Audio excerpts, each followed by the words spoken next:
여러분 반갑습니다. 반도체 오빠 천회장입니다. 오늘은 토요일이에요. 토요일 06시 여러분과 함께하는 기쁨의 방송, 삼성전자 뼈 때리는 방송인가요? 하여튼 여러분하고 같이 하루를 시작해서 진심으로 영광으로 생각하고 오늘 하루도 즐겁게 재미있게 보내시기 바래요. 날이 덥다고 해가지고 짜증내지 말고 뭐 주가가 좀 떨어졌다고 해가지고 흔들리지 마십시오. 그냥 그러려니 하면서 하다 보면은 어느새 올라가 있을 거예요. 올라가 있을 겁니다. 너무 조급한 마음을 갖지 않았으면 좋겠어요. 살다 보면은 뭐 이런 일도 있고 저런 일도 있습니다. 뭐 세옹지화라 하잖아요. 우리도 잘 버티다 보면은 좋은 날이 올 겁니다. 좀 짜증나죠? 계좌 녹아내리는 거 보면은. 하지만 수량은 변동이 없다. 수량은 변동이 없어요. 단지 숫자만 바뀔 뿐이지 우리 이 숫자는 뭐냐, 이거 주가만 바뀌다 보니까 계좌의 금액 왔다 갔다 할 뿐이지 수량은 그대로니까요. 변동사항 없습니다. 조만간 또 올라가요. 올라가니까 좀만 참고 버텨보고, 아니다 싶은 분들은 빨리 나가세요. 저 오를 때마다 빨리 팔고 탈출을 적극 추천합니다. 두 번 다시 주식 투자하지 마십시오. 우리는 빨리 깨달아야 돼. 물론 이제 빨리 깨달아야 하는데 늦게 깨달을수록 땅을 치고 후회하는 그런 인생의 진리가 있습니다. 8가지 인생의 진리가 있어요. 늦게 깨달을수록 땅을 치고 후회하는 8가지 인생 진리에 대해서 한번 들려드릴 테니까 공감이 되는지 안 되는지 한번 판단해 보십시오. 첫 번째, 타인에게 너무 기대지 마십시오. 타인에게 너무 기대지 마라. 오롯이 기대야 할 사람은 내 자신이다. 알겠습니까? 내 자신만 기대세요. 두 번째, 가능한 적게 말하고 최대한 많이 들어라. 그래야 내 편은 많아지고 내 적은 줄어든다. 근데 왜 이렇게 말이 많은지 모르겠어. 좀 보면은 말 많은 사람들 꽤 많던데 이것도 훈련이 돼야 할 것 같습니다.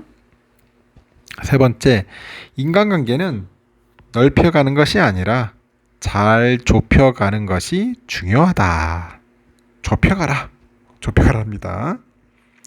네 번째, 하루라도 빨리 성공한 사람에게 배우라는 거예요. 배워라. 그것이 시간을 단축시키는 지름길이다. 지름길이다. 다섯 번째는, 포기하는 것보다 더 나쁜 것은 아무것도 시작하지 않는 것이다. 아무것도 시작하지 않는 것이다. 상당히 뼈 때리네요. 여섯 번째, 실패한 사람은 불평, 불만이 가득하고 성공한 사람은 감사함이 가득하다. 감사함이 가득하다. 일곱 번째, 절대로 과시하거나 자랑하지 마라. 과시와 자랑은 재앙을 불러오는 촉매제다. 촉매제다. 여덟 번째, 젊었을 때 매일 운동하지 않으면 나이 들어서 매일 어디에 간다? 병원에 다녀야 한다. 병원에 간다. 좋은 이야기들이에요. 아주 유익한 그런 뼈 때리는 인생 진리네요.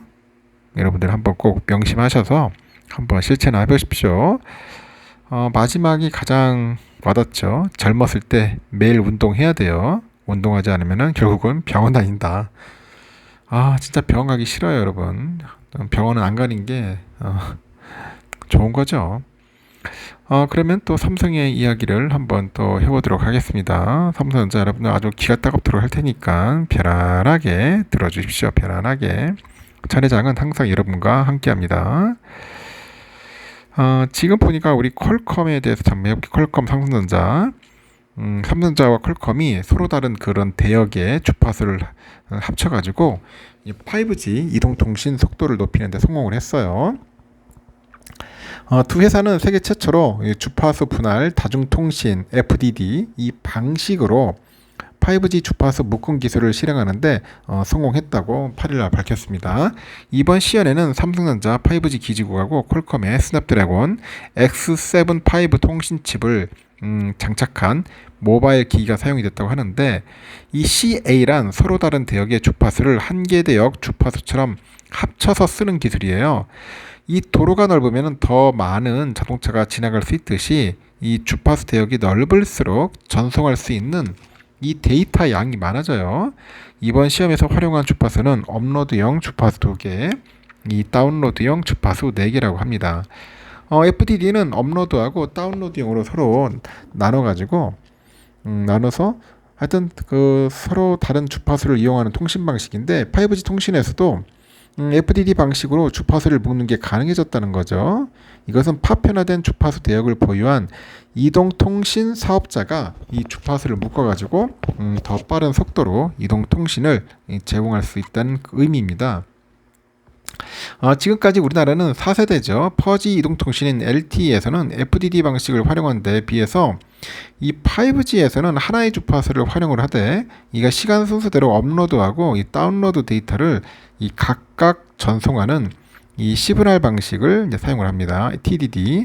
이 TDD 방식은 다운로드 데이터를 4번 보낼 때 업로드 데이터는 한 번만 보내니까 보내므로 업로드 기회가 적다. 최신의 이동통신 기술인 5G가 LTE보다도 느렸던 이유죠.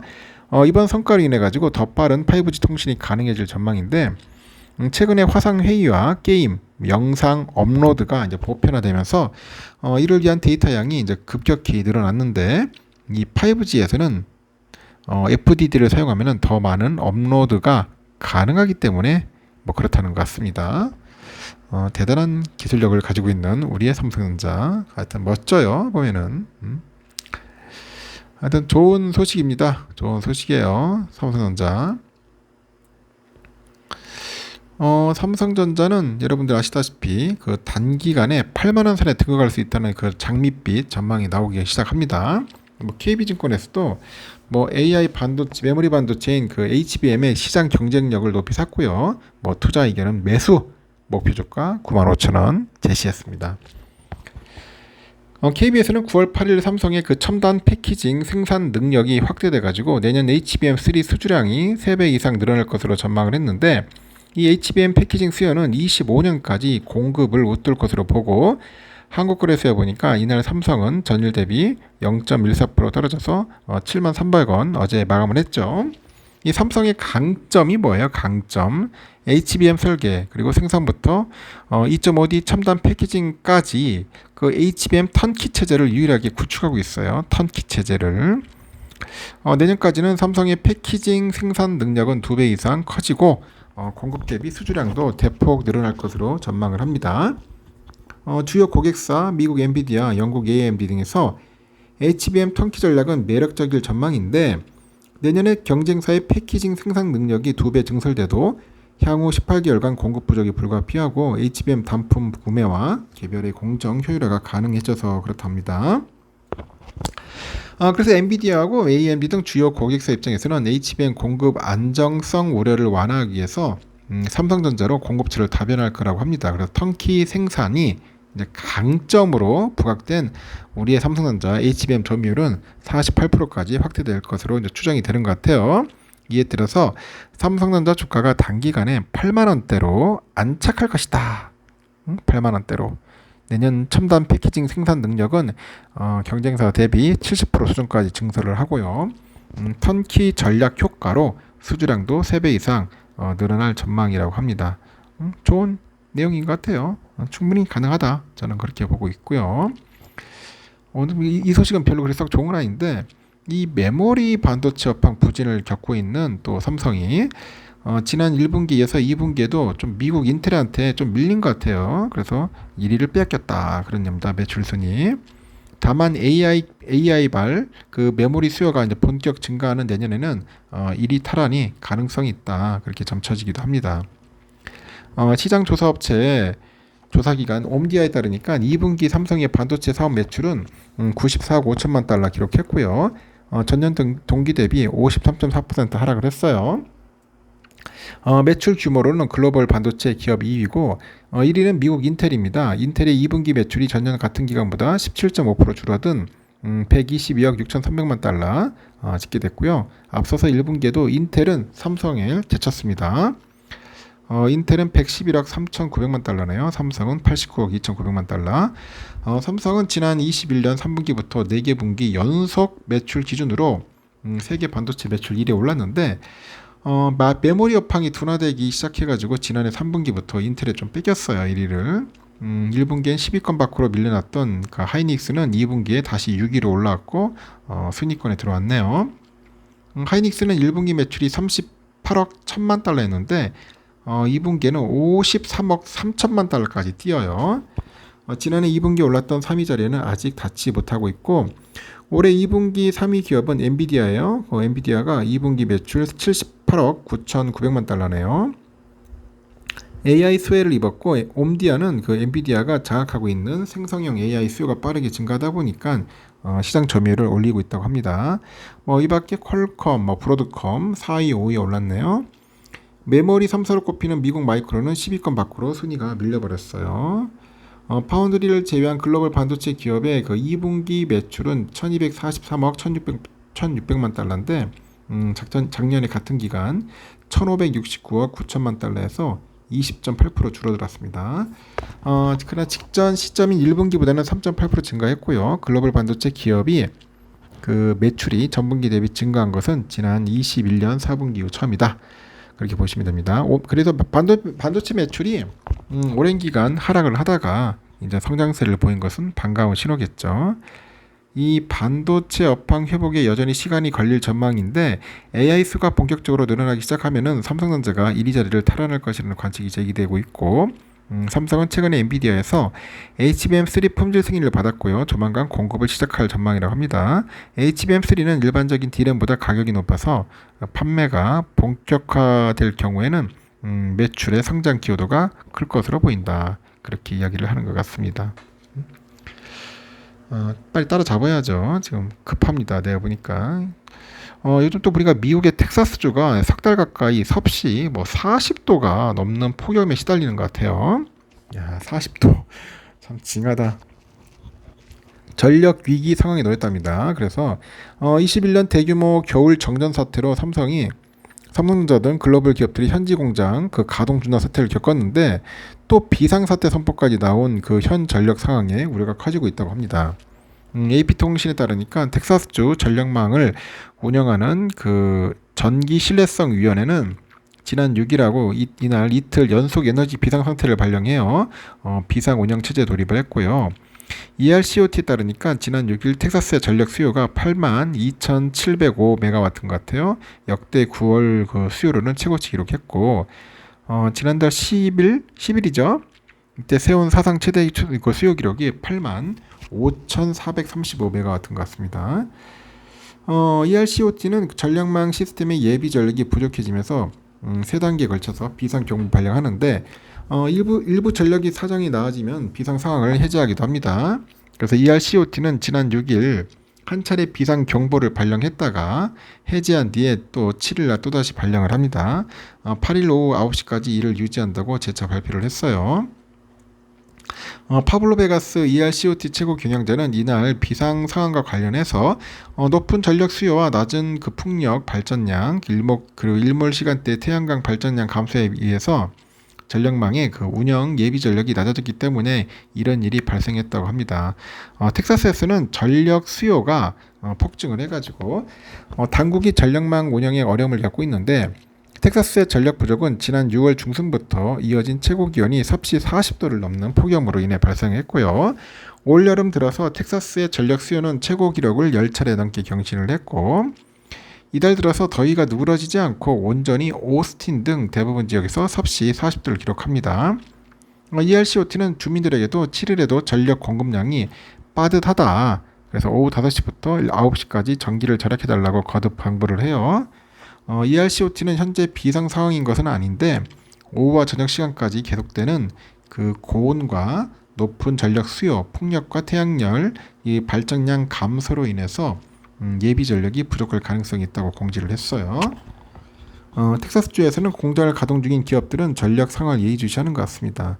21년 2월이죠. 겨울 폭풍으로 이 텍사스의 대규모 정전 사태가 발생하면서 공장이 잇따라 가동 중단한 적이 있죠.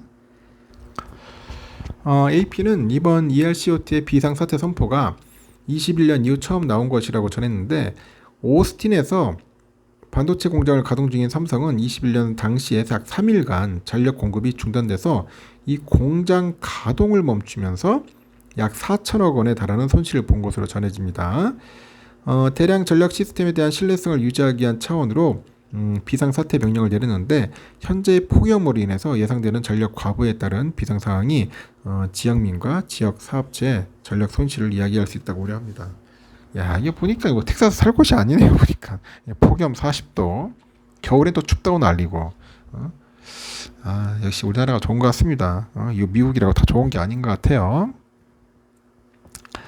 현재 중국 정부의 그 공직 사회의 그 아이폰 금지령이 현재 향후 스마트폰 시장에도 파장이 이어질 것 같은데 업계 시각도 엇갈리고 있고요.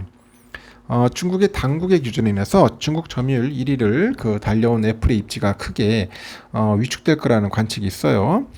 그 예상보다 후폭풍이 크진 않을 거라는 의견도 있는데 8일날 그 월스트리트 저널, 그 블룸버그 등 외신에 따르니까 중국 정부가 최근에 중앙정부기관 공무원들한테 업무용으로 아이폰을 포함해서 외산 스마트폰을 사용하지 말라 이게 지시를 내렸어요. 이어서 이제 기타 공공기관하고 국영 기업까지 이전 관련 조치가 확대될 거다 그런 보도가 이어지네요.